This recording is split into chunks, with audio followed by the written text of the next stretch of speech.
Welcome back to Cleveland Browns Daily, brought to you by Bally Bet, an official sports betting partner of your Cleveland Browns. Very happy to be joined now for the first time by Browns tight end coach Christian Jones. Christian, first of all, this is the first time we've gotten to talk, so welcome to Cleveland. Happy to be here. We're happy to have you. So for people who may not know your background, let's go back 2019. You're a member of the Minnesota Vikings. Yeah. Who else was a member of the Minnesota Vikings at that time but our head coach, Kevin Stefanski? Did you know when he departed after that season that someday you guys were going to work together again? Not at all. I had accepted that we were just two ships passing in the night. I got the opportunity to work with him, and honestly, I was very thankful to have the opportunity to be in the NFL. I thought I'd be a college coach my whole career. Okay. And getting to see that level of football, work with Gary Kubiak, who's somebody I grew up watching. I'm from Houston, so I was a big Texans fan. So Matt Schaub and Andre Johnson, all of that. The Cortland Finnegan fight. Oh yeah, absolutely. Poster on my wall. So it was great and just really encouraging to see that I can kind of hang at that level of football. So I was just really thankful for the opportunity. So you had that opportunity there. You worked with wide receivers. Then you go to the Giants, work with quarterbacks. Mm-hmm. So 3 years in Minnesota, 3 years there. Now your seventh season in the NFL, so certainly you've made a career out of this. How did we get to this point? How did you get a call? Did they say, hey, are you interested in coming in? How did we get to you being sitting here right now? It was a simple, they told the team, they reached out to me, and they went through the proper channels to reach out to me, and I got the opportunity, and I took it. I thought, there's no better opportunity to learn than doing it, and you can always sit on the sidelines and say, man, I think I'd be good, and until you take that leap, you'll never know. So it's all about taking a risk, showing what I can do, and again, I'm thankful for another opportunity from Kevin. So is this your first time with your own room? Yes, it is. So that's very cool. And you know Kevin's story. I mean, Kevin worked with every single part of the offense, and you're starting to build that resume now as well, from receivers to quarterbacks. And then they say tight ends is the one room where you're in everything. You're a part of the run game. You're a part of the pass game. As I've learned. It's been great. I mean, the learning I've had since I've stepped in this building has been exponential. It has changed me in so many ways, from dealing with the players. Dave's an awesome guy to work with, manage, help out during the season. Harold's been great to work with. We got Blake Whiteheart in the room, had Brendan Bates and Sal Cannella, and they've all been awesome. I really appreciate each one of them for helping me learn something new each day. All of them teach me something each day, so it's been great to learn from them. All right, so you get this opportunity, you come here, like you said, you're liking working with the room. What has it been like to see your guys now through 5 games? Harold's leading the team in receptions. He's third in yards. David is second in receptions, second in yards. A very productive part of what we're doing here, and probably ties in a little bit to what you saw earlier in your career in Minnesota. I think it's a testament to the guys and how they came in and worked and how they've been accepting of the message from Tommy, from Kevin. It's from the top down. Kevin wanted a certain ideal from the team. You want a certain identity, and they fully embraced it. I'm just there to deliver the message and motivate them and encourage them to chase that standard that we've been setting. So it's a testament to them. They've worked hard. They've done the jobs that we've asked them to do, and I can't be anything but proud of them for that. Now, it's a long season. It's a long season, but it's a good start. Yeah, it's a great start. This is a very good start. You got a Pro Bowler, obviously, and then you got a guy coming in his rookie year, and you mentioned Blake as well in there, but those are the two kind of main guys. Did you know coming into the season, or when you first came here and took the job, that we were going to be so 12 personnel heavy, that you weren't going to have to just get one guy ready every week?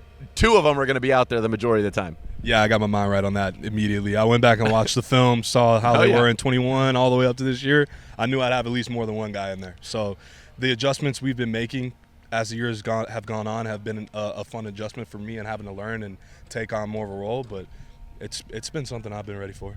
How interesting is it working with, and you've worked with obviously some elite players, certainly when you're with the receivers in Minnesota, Justin Jefferson, and didn't need to see him do so much in London, but nonetheless, that's what the great ones do.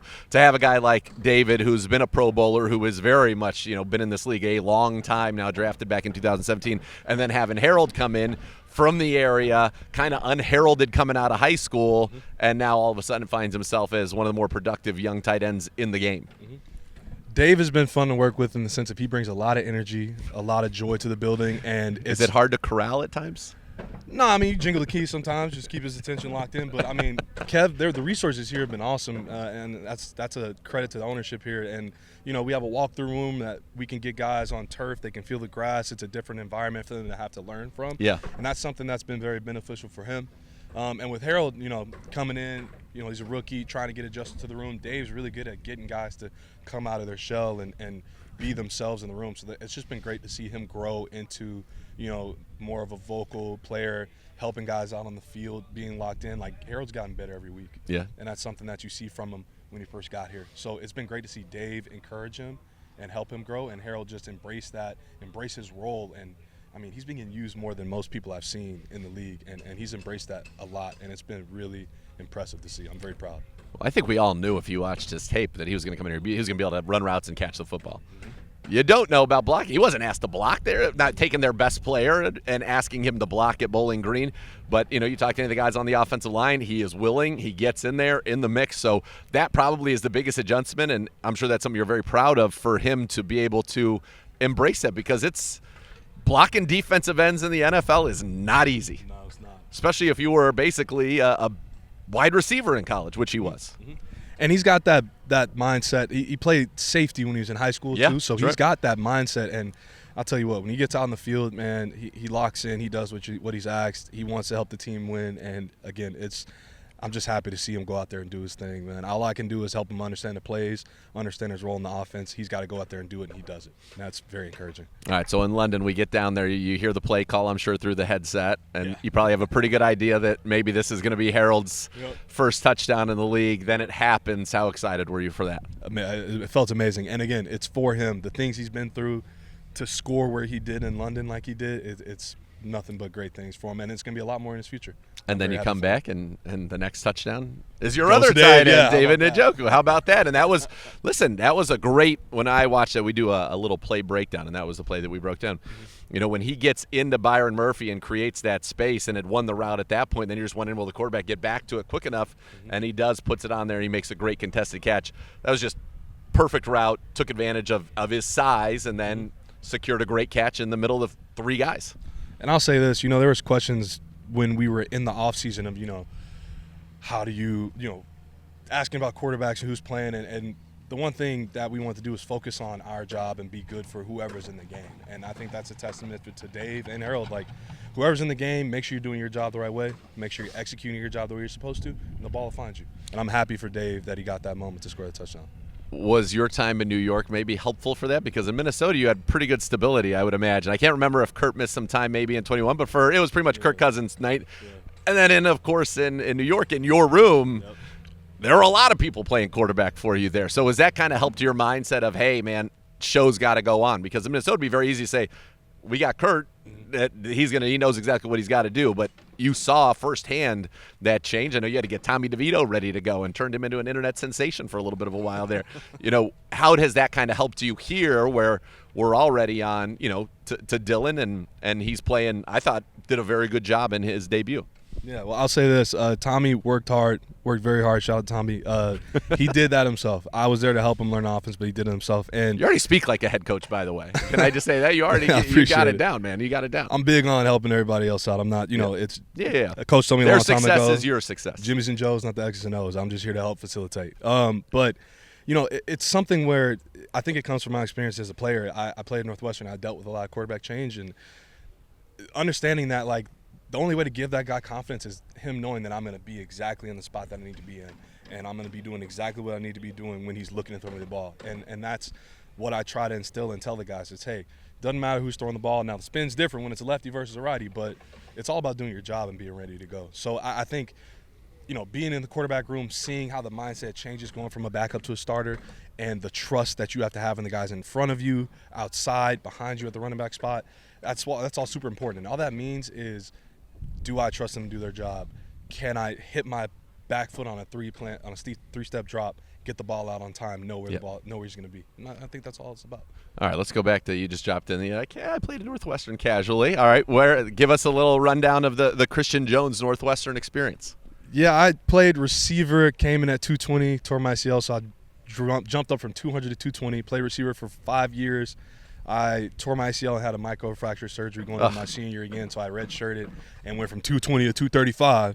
So at that point, now you're practically you were getting ready to be a tight end. Yes, I was essentially playing tight end. I was already blocking linebackers before, but my history with injuries also kind of guide me in my journey in coaching. I truly try to see the player as a person. Yeah. And try to guide them along in, what's going to help them as being a good teammate and in the future. So, that's really what I try to lean on when I come into football. I think, you learn that the game doesn't stop. Like, you get hurt in practice, they move it up. They're going to check on you, but they move it up and they keep going. And so the only way you can help somebody feel like they're appreciated, feel like they're valued, is to really pour yourself into them. And that's what I try to do.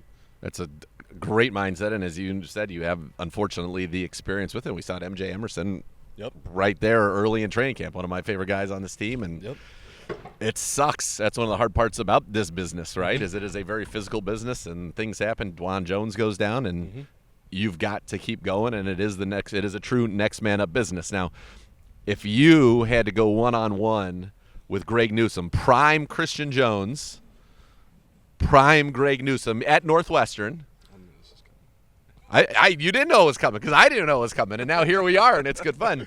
Have you guys discussed this? Have you guys discussed a theoretical one-on-one between Not you? at all. Does he even know you played at Northwestern? Yeah, he does. Okay. He does. But I coach for the Browns, so I'm going to say Greg Newsome win that rep. But my pride won't let me. So I'm going to say, Greg, you get the rep, but it'll probably be 50-50. I like that. I like that a lot. All right, what's something you want Browns fans to know about you other than that you're stewarding this tight end room with great aplomb so far through the first part of this season? What's something you want to know about you just as a person? Doesn't have to do anything with football. Anything you want them to know, so when they think, Christian Jones, tight end coach of Cleveland Browns.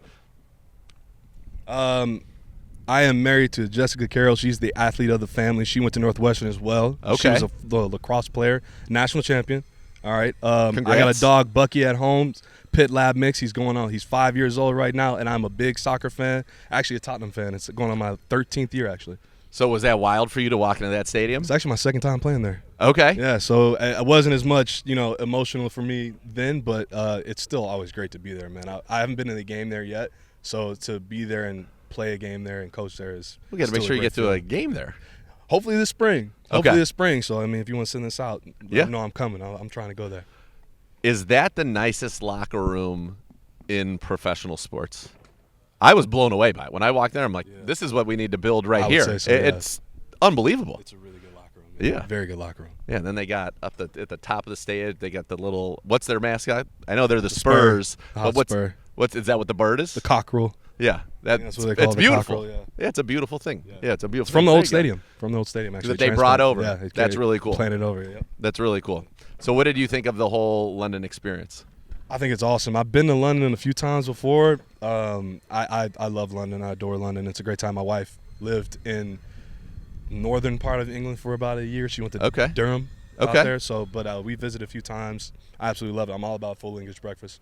I grew up in Texas. I'm from Houston, so I love baked beans. So if you put baked beans on breakfast, You're in. Yeah, I'm in there. Was she able to make it out? She was. She was at the all right, game. good. Yeah, she was at the game. My mom went as well. She traveled. She went a week early. Went to Switzerland, then Paris. Like, she always finds an excuse to travel. Okay, so you've had Houston, you've had Minnesota, you've had the Bright Lights, big city, New York, now Cleveland. What do you think of Cleveland so far? I love Cleveland. You're getting the best. Let me tell you I love something. Cleveland. You're getting the absolute best weather in the history of this city. So I thought it would be don't 40 get too degrees used to right it. about now. Don't get too used to it. Well, I drove up in February, and Okay. I drove straight into a snowstorm. So I got to see the worst. And, Okay. Coming from Minnesota, right, yeah, sure. Coming from Minnesota, I can deal with it. Yeah. I can deal with it. So my first week in Minnesota was, my first day was 4 inches of snow, then it dropped down to -20. Oof. Then we got 4 more inches the next day, then it dropped back down. I went out to my car in my hotel I was staying in when I first got there, and there's somebody scraping the ice off my car. And I was so confused what was going on. And it turns out the guy was like, "Oh, it comes with the room." So I got complimentary ice scraping. I've never heard of such a thing. Yeah, I wanted to leave as soon as you said that. But it was a lesson for me, and now I'm locked in. I'm good. Now you're locked again. Well, you also know that I think right now, currently, and at 2029 it'll be a different answer, but right now I think U.S. Bank Stadium is the best stadium in the league. Like, I think it's awesome, and the fact that the people who designed that stadium are now designing our new stadium has me very excited. I can see some hints of that in there. It's a beautiful looking stadium, though. It's going to be the awesome. rendering looks fantastic. It's going to be a great time. I'm happy for the city. I really am. So you've had a lot of experience in domes and outdoors. What is your preference? I like to have the option. Keep it retractable. I like that. If you want some sunlight, get some sunlight. You want some rain, throw them off. Get some rain in there. I'd imagine though, you spent your time on the offensive side. You're a receiver. Don't you like perfect conditions where everything is just perfect for your quarterback? I don't like when it's cold. Receivers don't like when it's cold. No, right. Or when it rains. So you're right. Yeah, indoor. No, you're always open. I mean, you know what I mean? There's too much space there. You don't get anybody. Christian, great to get to meet you. It's awesome to have you on the staff. Done a great job so far. Excited to see what you guys get going. And then obviously big challenge this week with the Pittsburgh Steelers. Your first taste of Browns Steelers. That's going to be – are you excited for that? I'm very excited. I can't wait. Yeah. So I cannot wait. What I need you to do is help us go get a win there in the regular season. So I've been here, like I said, 2013. Yeah. I haven't had one yet. Okay. So Work on that. we're going to bring you in Work here. on Yeah, that. I like the confidence that Yeah. you're exuding right now. We're going to work on that. Christian, thanks so much for the time. I appreciate you having me. All Thank right, you. thank you.